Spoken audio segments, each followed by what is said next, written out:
the guy that I dated, he loves like a good thrill, you know. And like danger. Yeah, and they that's like doing dangerous things. Yeah, and that's not me. Ah. And I feel like in a way I was kind of living vicariously through somebody else. I just felt like almost like a sense of thrill to date a bad boy, right? It's exciting. And I think the problem also is that I was probably watching too many movies that romanticize, you know, like the bad boys, right? That's true. It's because they haven't found the right girl yet. And it's like, you know, for me, I can't speak for all women, but personally, I like to fix things up, make things better. In my head, I'm like, oh, it's because, you know, he hasn't met the right girl. And you're the one. You're going to be the one. Exactly, to fix this person up. Ah, nobody's been able to fix him, but you can. Because I'm will. special. You're special.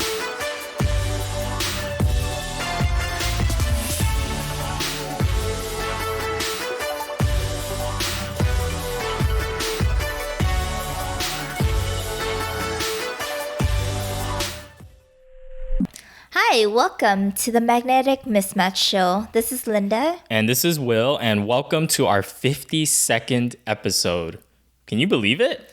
Whoa. That was our first goal, is to have 52 episodes when we started the podcast. That was a big goal for us. Yeah. And here we are. I'm like still in disbelief, you know, that there's real people out there listening to our show every week.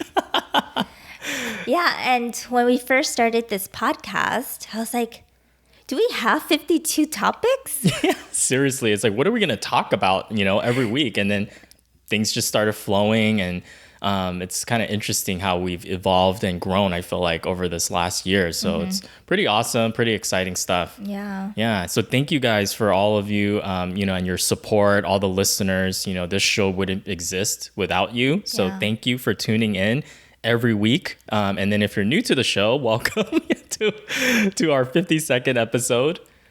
We actually have some exciting news and some updates for you guys as well.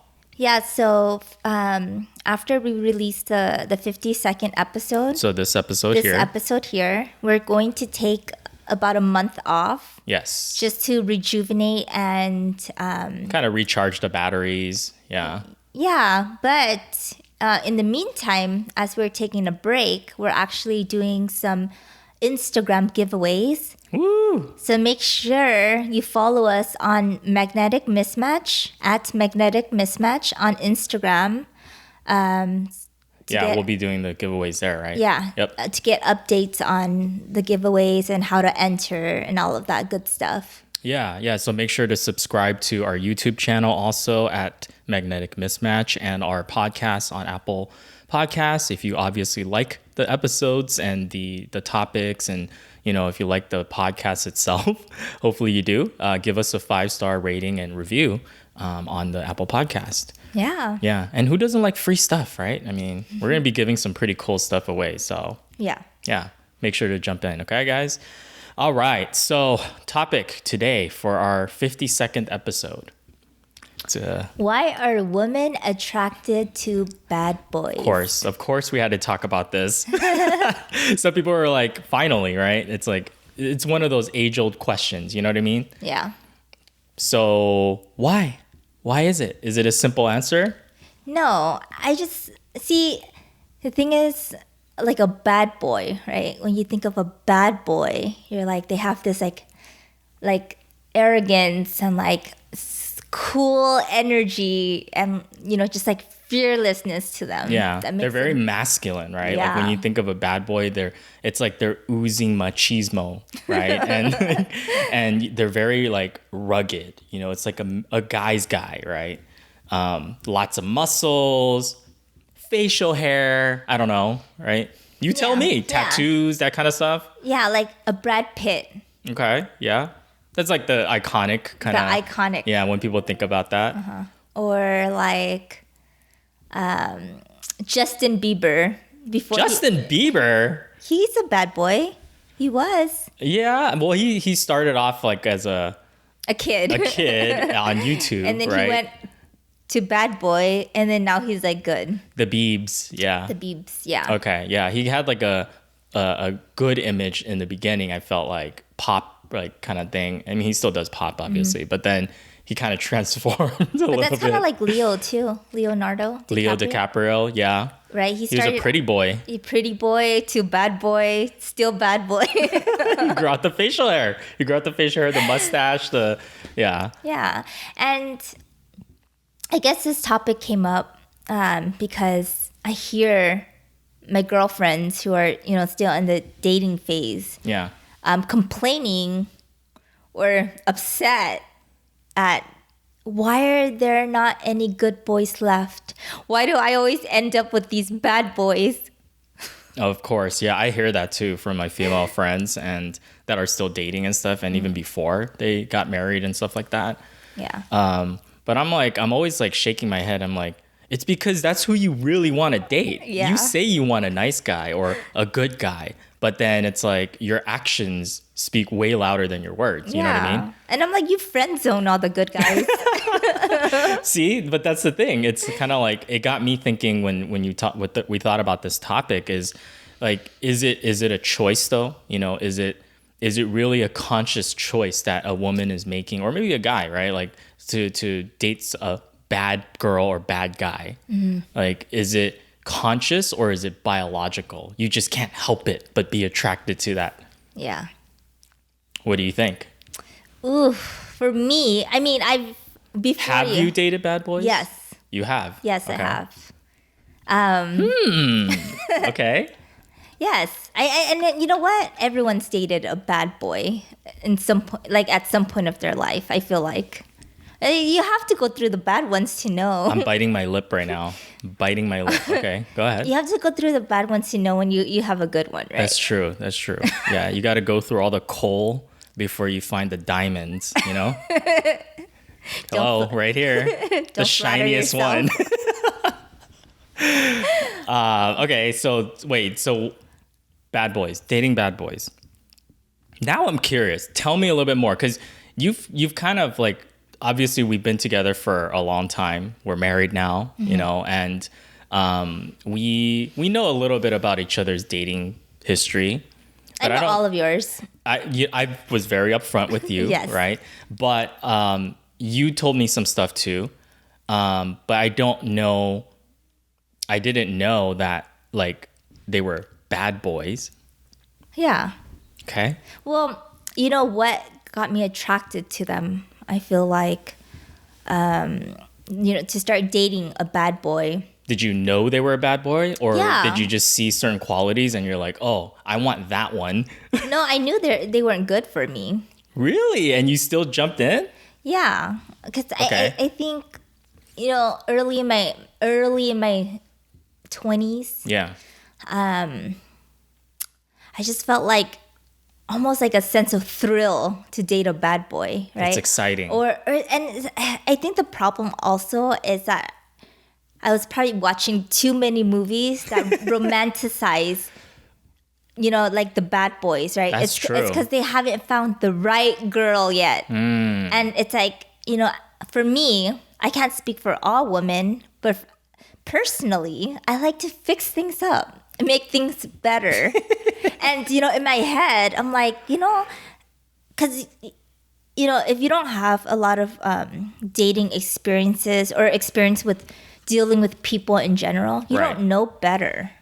Yeah, you haven't seen enough. You haven't experienced seen enough. So, you think what you see in the movies is real. Yeah.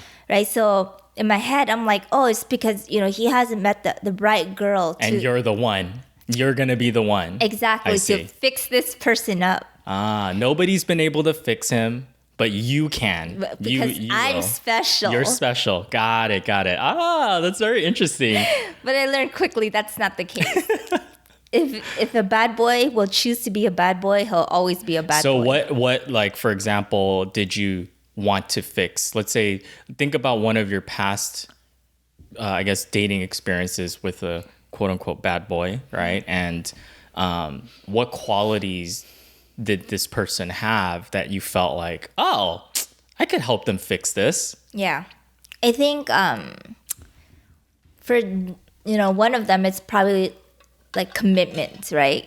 It's like felt like, oh, I was the girl that's special enough for them to not want anyone else. To settle down with you. Yeah. And another one was probably... Oh, that's an interesting one, though, because you're right. I've heard people, like girls talk about that. It's kind of like they're not outright saying that, obviously, right? But the way they talk about it, it's kind of like they present themselves as like, I'm going to be the one. Mm-hmm. Even though this person is a player, or they're like, they date a lot of people and they could have anybody that they want. Yeah.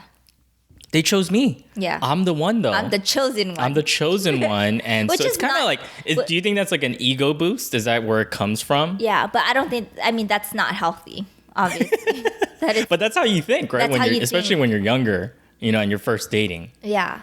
And like the other one was, I'm the one that's going to make them care. Care about themselves, care about the world, like just care. Because a lot of times it seems like they don't care about anything. They could be selfish sometimes. Okay. The bad boys, because the only thing they care about is basically themselves. They love themselves more than anything else. In the world. Like they don't care. A little narcissistic. Yeah, like they don't care if they're hurting somebody else, or if they come off as rude, or or at least in my situation. I'm not saying this is all the bad boys. Yeah.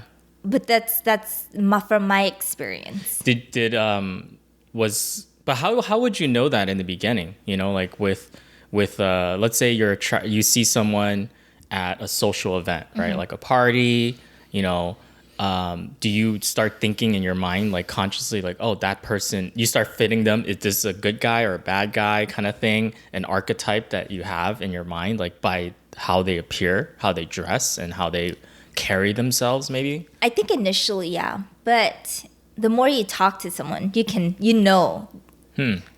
There's like certain cues. An air about that. Yeah. I think there's like a feeling too, and the way right? they talk, and the topics they talk about. The tone, and yeah. Exactly. Yeah, because I feel like when you just talk to anybody randomly, even like a stranger, whether it's a girl or a guy or opposite sex or not, you can kind of get a sense just the way they speak, like you said, their tone of voice. Are they confident? Are they assertive in the way they speak? Or are they very like timid, right? And sheepish?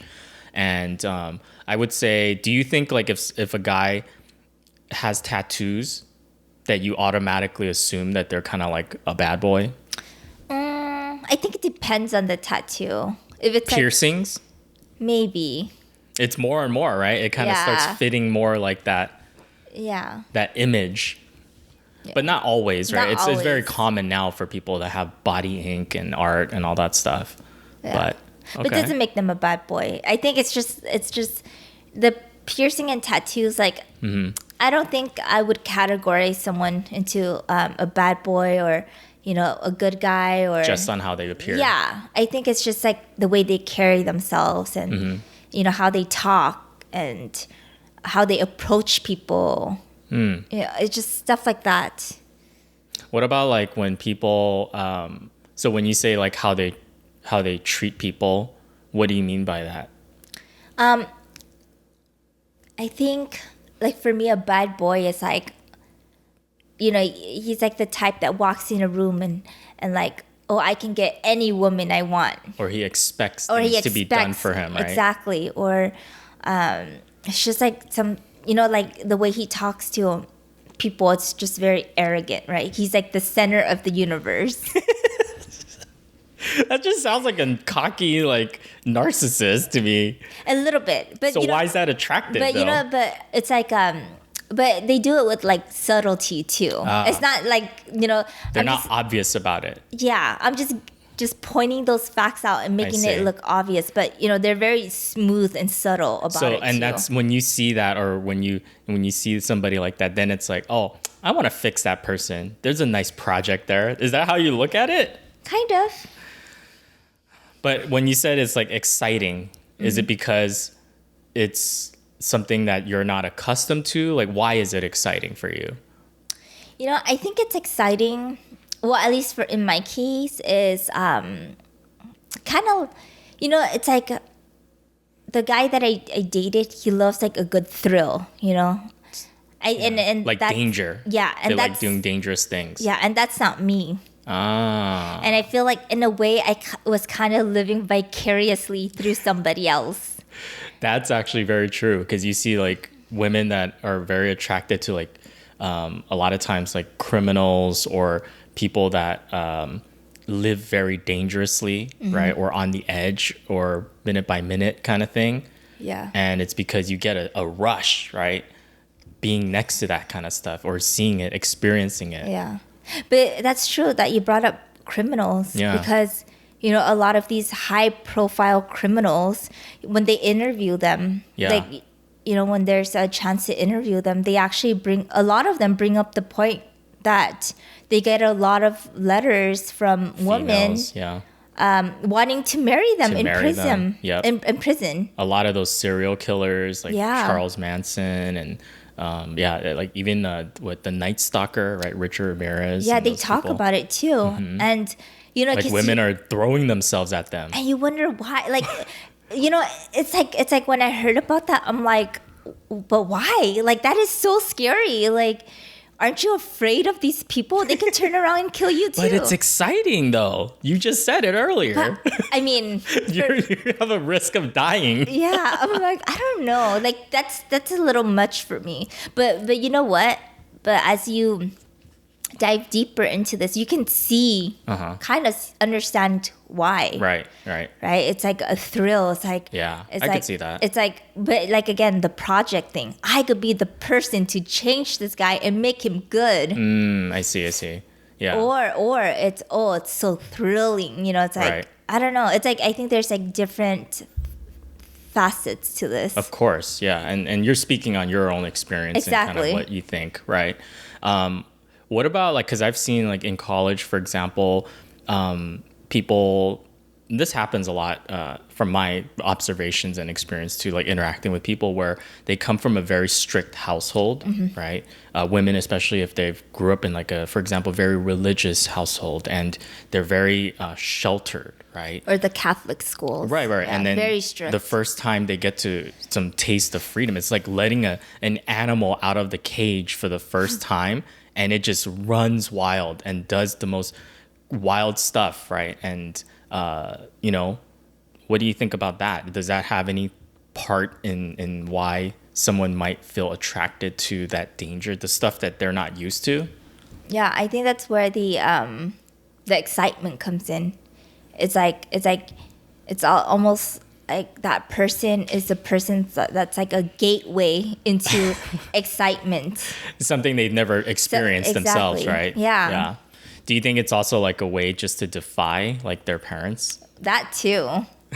Just being rebellious. Yeah. They know mommy and daddy would not approve, so Yeah. so I'm gonna go and purposely. Just to piss them off. Yeah. Who knows? Yeah. Kids go through that phase too. Yeah.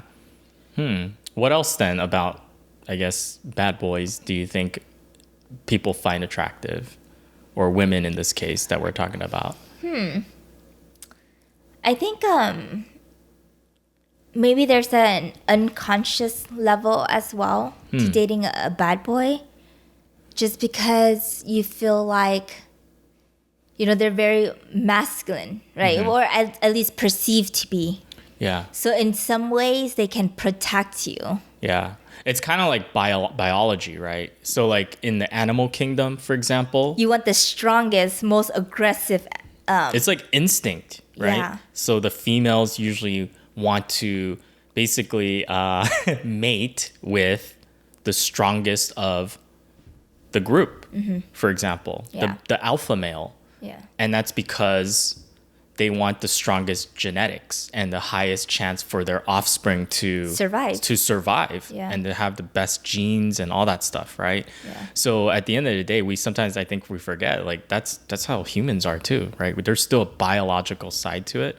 So I'm definitely a believer in that. Sometimes you can't help feeling attracted to somebody Yeah. because it's not you making a decision consciously and saying, well, I want to like this person. No, you just like the person because your body's telling you that you like this person, right? Yeah, I think there's like a emotional and then there's a intellectual. Yeah, right? yeah, exactly. like for some reason you're attracted to that that loudest, the most like that lifestyle that someone has, or that quality that somebody has. Yeah, but it could be biological. Like I said, it's just he comes off like he has a lot of testosterone. Yeah. I don't know. I just think of like the loudest lion roaring. That's true. Is the guy? Is the bad boy, right? And all the other guys are just like the subtle ones. Yeah. On the. Well, like for example, like if you see some dude with a lot of muscles, right? What does that subconsciously tell you? That he's strong. Mm-hmm. So he probably has good genes, or he takes care of himself, or he's healthy. Right. And so there some maybe on a subconscious level, biologically, then you're also coming to the conclusion that, oh, his genes are good, and I'd be okay accepting those, right? Yeah. Interesting. But it's may not always be the case, right? He could be on steroids. You don't know.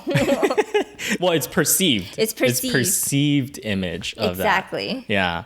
And so that's the interesting part, is that a lot of it could be from attraction standpoint, like, because you were saying in the beginning of the show, it's kind of like you hear women talk about it. It's like, intellectually, I want a good guy. I want to have someone in my life, or marry somebody that is going to treat me right and is caring, is a good person, all that stuff. But then emotionally, I can't help but be attracted to this other person who treats me like crap, for example. But it's just something about him that exudes manliness. I don't know, guys. It's kind of like the guy you showed me the photo earlier. Oh, Jason Momoa. Because when we were talking about who are some people that we think of, right? Yeah. And I brought up Jason Momoa, and then she doesn't even know who that is. So Jason Momoa is an actor, right? He's a big Hawaiian dude. He's mixed, but he's like this Hawaiian dude, and he's on Game of Thrones, and he's Aquaman and some other like films that he's in. But big muscular dude, lots of facial hair, right? Long hair. I showed you a picture. I'm like, oh, this guy, haven't you seen him before? And you're like, who is that? He is sexy. He was drooling. I was like, this is my point. Like, what is going on? And then that wouldn't happen if I showed you a picture of like a I don't know, who's like a good boy, good guy that you can think of. A good boy in like Hollywood, for example, like a clean, like a Tom Hanks, right? Yeah, he's like a clean cut. Like everybody loves Tom Hanks, but he's not like somebody that you would think of as like a sex symbol, or like a bad guy, a bad boy, right? That's not his image, and you wouldn't be drooling over him if you've never seen him before. No offense to Tom Hanks, right? So yeah, but then his personality, it's a game changer for him. Yeah. So see, that's the thing, right? It's like the bad boys get that immediate attention, but I think the good guys with the good personality, that like Tom Hanks, he gets the he makes people laugh. He makes them feel good. It's like he's like the type that you warm up to. So we gotta earn it. Us good guys out there gotta earn it. Just a little. Just a little? Are you serious? Oh man, I gotta help represent, the other side of this. We're fighting, man. We're fighting out here. But I agree. Like, we have a little bit more of a challenge up front, but we will win people over with more than just that initial pop. But then again, why are then some women, even like you said, when you know they're a bad boy and you choose to stay with them, why not just leave?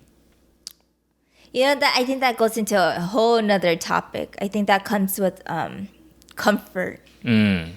And comfort, because it's hard to start a new relationship. Yeah. Like, just period. Well, what if they leave, or maybe you do see people break up, but then when they date a new person, it's the same freaking person. Yeah. Just a different, it's the same type of person, right? It's still a bad boy. It's just a different name. I think sometimes you just get used to that comfort zone. Like a pattern, right? It's like a pattern. So... You know how like people say, what's your type? Yeah. Right? Maybe that's like, oh, that's their type, but they just don't. It's kind of like clothing. Admit it. You're always attracted to the same type of clothing. Okay. Until someone breaks you out of that comfort zone, or you to try something different. Exactly. And you might like it. It's kind of like that. I think human behavior is funny because we always tend to go back to things that we're familiar with. Right. Yeah. But what about like the side of it is kind of like, we referenced it earlier, I think, but also like, because it's something that's so different from you, it's kind of like almost like a forbidden fruit. Or you know how like when you're growing up, I'm sure your parents said stay away from blank or those type of boys or whatever. Yeah.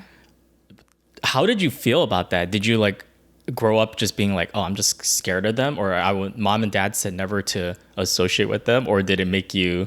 It makes you curious. I feel like it makes you more curious. Even more curious, right? Yeah, it's kind of like, I think it's kind of like alcohol, right? It's one of those things where it's kind of like the forbidden fruit. Yeah. For so don't long, drink, don't drink. Or society tells you 21. Yeah. And it's like once you hit 21, everyone has like that. No, not even once you hit 21. Okay, fine. More like college. Even before. Yeah. No, before that. People Before there's a lot of kids that will drink and stuff I like guess, that. yeah. Because of exactly what you said. Or like high schoolers. The more you tell them you can't do this, the more curious people get, right? Yeah. And they'll do it anyways. Versus other countries like Germany. I think their drinking age is like what? I don't know, 12. Like, yeah. I think something ridiculously like, and you know, it's like it's not for them. It's not a big deal. Because the excitement's gone, right? The part of it is kind of like, ooh, I know I shouldn't, but it makes you feel excited, like I'm doing something bad. Yeah, you know you're doing it too. Like I'm going against what they tell me to do, kind of thing, right? So is that do you think that falls in line with bad boys and dating bad boys, that kind of thing too? Yeah. But you know, enough with the bad boys. How about the bad girls? Spin it back. Yeah. Same. I think it's very similar. Like I don't know why with the conversation a lot of times it's only talked about bad boys, right? But I think for guys, but guys are more simple. Like we, you know, good girl, bad girl, it doesn't matter, you know, like we're attracted to both. I guess what I'm trying to say is guys aren't as picky in that sense. But it's the same thing. It's like a bad girl's like the same excitement, right? The forbidden fruit, that kind of stuff. But what I do notice is, interestingly enough, I feel like a lot of times guys, it's probably like girls' thought too, where it's like, I'll date the bad boys, I'll date the bad girls, and then I'll marry the good girls, the good guys. Interesting. What do you think about that? Yeah, I could see that. I'm not saying that's for everybody, but I hear that a lot. Yeah, I think. I mean, you hear it in songs too. Yeah, well, and like you said, it's kind of like you have to go through the bad before you get to the good, or you appreciate the good. Yeah, and you know what? I think also when you're in your younger days, like, you know, when you're still kind of experimenting and you just want to have fun, pushing right? your boundaries, yeah, a little. I think like by dating a bad boy or a bad girl, it kind of offsets some of that pressure society puts on you to be a certain type of image. Interesting. Too. What do you mean? Like, you know how like what image or what do you think the pressure is as a woman? As a woman, I felt a lot of pressure on living up to a certain standard and being you have to be proper a like, good girl, and you know it's like well, people get shamed for I was gonna say lot. Like it's a double standard, right? You know, when it comes to dating, for example, like guys, for girls, if you date a lot of people, for example, right, then it's she's promiscuous, she's this, loose, she's that, whatever. It's not positive things. No. But then if a guy does that, it's like, oh, wow. A player, this and that. And, he gets applause. Like people give high fives to each other, you know? Yeah, and it's like in a way to date a bad guy, it's like, number one, I feel like it takes off that pressure of you having to live up to this perfect, good girl, pristine image. Good girl standards, right? Yeah. That doesn't even make any sense. It's not real. Yeah, and then also another way, it's kind of like, you know, in a way in your heart, you're like giving the middle finger to the societal norms, kind of like, here's what I think about this you. is what I think about that, know? Interesting. It's kind of like that too. Ah. But then, when I think of like, quote unquote, like the bad girl, right? Like something about them makes me feel like they're like, what a boss, right? Like she's like so confident that she can, just be herself. Yeah. Like something about that is very attractive too. I think that's in both, right? In both cases, is maybe it's not so much the bad boy, bad girl. It's just some of those qualities in general are very attractive. When like who isn't attracted to somebody that is confident, right? Somebody that knows who they are and they don't really care about what other people think about them. I'm gonna be my true self, no matter what. They're very authentic with themselves. They're not hiding something, Yeah, like when I think of that's very attractive. Yeah, like when I think of the ultimate bad girl, I think of like Rihanna. Right? she's like a businesswoman. She's sassy, yeah. Sassy. She dresses wherever she wants. Like she was wearing she was going to like an award show with like a sheer top, no bra. I'm like, girl, you go, girl. Like to me, I'm like, oh, you're the ultimate bad girl. Yeah, but not because that is very attractive. Yeah, it's very attractive because. It's like a part of you wants to be like that, to be that confident. It's so you think it's a lot of times, like you were saying earlier, maybe a quality that you admire in somebody else that you wish you had more of, kind of thing. Yeah. Too. Or you hope it rubs off on you too. Yeah, that's part of it, right? That's part of the equation. Yeah. I mean, it's complicated. It's not just one complicated. thing. But I mean, you do pick up certain things in every relationship. Right. So what did you pick up by dating bad boys? To not date bad boys. Just kidding. I think what I picked up is just to care less about what people think about you. Yeah. Let that hate bounce right off of you. Yeah, right? because it's kind of like you observe, right, what they do, and you're like, wait, how are they so cool about it? Like, yeah, it's like you don't feel like embarrassed, and when I ask them about it, it's like, no, I don't care. I don't know if they really do or not. They're saying it's like they're crying inside. Crying. It's like but at least it's like, okay, at least fake it till you can make that, right? Well, yeah, and you'll start becoming that. You'll start believing it. Yeah, interesting. No, I think there's definitely, like you said, a lot of facets to this, a lot of different parts of it. I think it also comes back down to, in my opinion, like the biological side. A lot of it, it's reproduction. It's somebody that's strong, right? When you think about that person, that you believe that they can protect you, that they can provide for you, kind of thing. And that doesn't mean that somebody that's not a bad boy or has that bad boy image couldn't do those things. It's just initially you might not see it. Yeah. Right, as a woman. Yeah. I could be completely off the mark here. That's just kind of what I've observed being around for a while. Yeah. I think,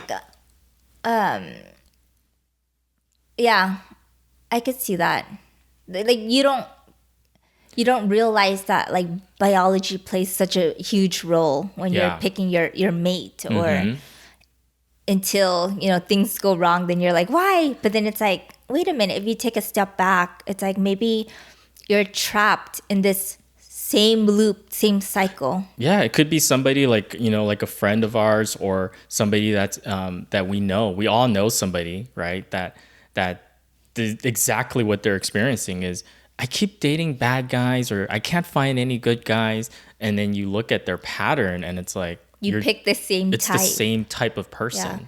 And you meet them at very similar places. So how does someone like that really, let's say they really do want to break out of that, but they just can't help it because for whatever reason, whether that's biology or whatever, they seem to just constantly attract the same type of person, and they can't help but be attracted to that type of person. Yeah. How do they break out of that cycle? Breaking out of a cycle, it's really hard. So you have to any cycle recognize that. And I think if you're stuck in a cycle, right, and you feel like, why does this keep happening to me? Like, why do I keep attracting the same type of people? that are not good for me. And they know it too. And they know it. You know it too. It's like you can't be in denial and not know it. Yeah. And I think a good thing to do is reflect on the type of guys you're picking. And maybe the next time you want to give, that type of guy a chance, maybe just say no and try. It's probably hard for somebody. It's very hard. It's going to be very hard. And like breaking a cycle is never easy. Yeah. But maybe push yourself out of your comfort zone and maybe go for the guy you normally wouldn't go for. Ooh. Or talk to maybe the shyer ones or maybe change up where you're meeting these people, right? Instead of maybe the clubs or Tinder. Well, you know what? In all fairness, like I know people who have met like really nice people on Tinder. Because there. especially like the professionals Not saying they're not. are really busy. Like sometimes they don't have time to date. But so I think even if you're on Tinder, maybe go for someone in a profession where you're completely different from what you've been accustomed to or you usually pick. Or like you said, normally whoever you swipe no to, start trying, maybe open up a dialogue and experiment a little bit there. Yeah. Just because you're right. I mean, like anything else, it's like if you keep doing the same things, you're going to get the same result. So if you want a different result, you got to do something different. Yeah. Yeah. I wonder if that will work. But at least it's a first step, yeah? Yeah. It's worth trying. It's worth trying. Okay. So yeah, I think that's probably the biggest things. I would say, what would you want to say as far as like takeaways or lessons or I don't know, what do you think from this topic? I think the biggest takeaway is don't feel bad about who you choose to date. Yeah, right? that's true. We're not here to shame you or anything. Or make someone feel bad for no. if that's who they like enjoy dating. Go for it. Or marrying, right? That's preference, also. Yeah. And if you like the bad boys, go for the bad boys. I mean, eventually if they find the right girl, there's some truth to it. They're going to settle down. Sure. Look at George Clooney, right? He settled down eventually. Okay. I mean, but just know that you know what you're getting into. You know what you're getting yourself into. But if you enjoy that chase and that's what makes you happy. That's your cup of tea, and I'm not here to say that it's you're wrong or you shouldn't do that. No.